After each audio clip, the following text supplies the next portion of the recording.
Kanchipuram Perumal silks వారి నేటి గీతా శ్లోకం. ప్రథమోऽధ్యాయః అర్జున విషాదయోగో నామ పశ్యైతాం పాండుపుత్రాణాం ఆచార్యమహతీం చమూం వ్యూఢాం ద్రుపదపుత్రేణ తవ శిష్యేణ ధీమతా.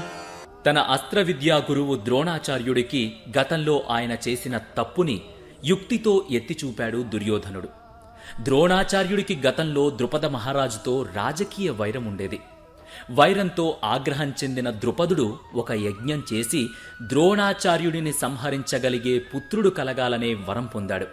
ఆ వరం ఫలితంగా ద్రుపదునికి దృష్టద్యుమ్నుడు పుట్టాడు.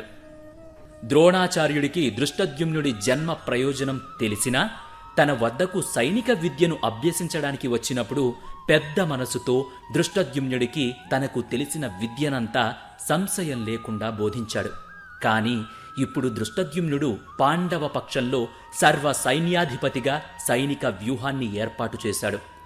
దుర్యోధనుడు ఈ విధంగా గతంలో గురువుగారి కనికరమే ప్రస్తుత ఇబ్బందికి దారితీసింది అని భావిస్తూ ఇకనైనా ద్రోణాచార్యుడు అలాంటి కనికరం చూపకుండా పాండవులతో యుద్ధం చెయ్యాలని సూచిస్తున్నాడు. ఇదంతా కూడా కురుక్షేత్ర రణరంగమున సైనిక పరిశీలన.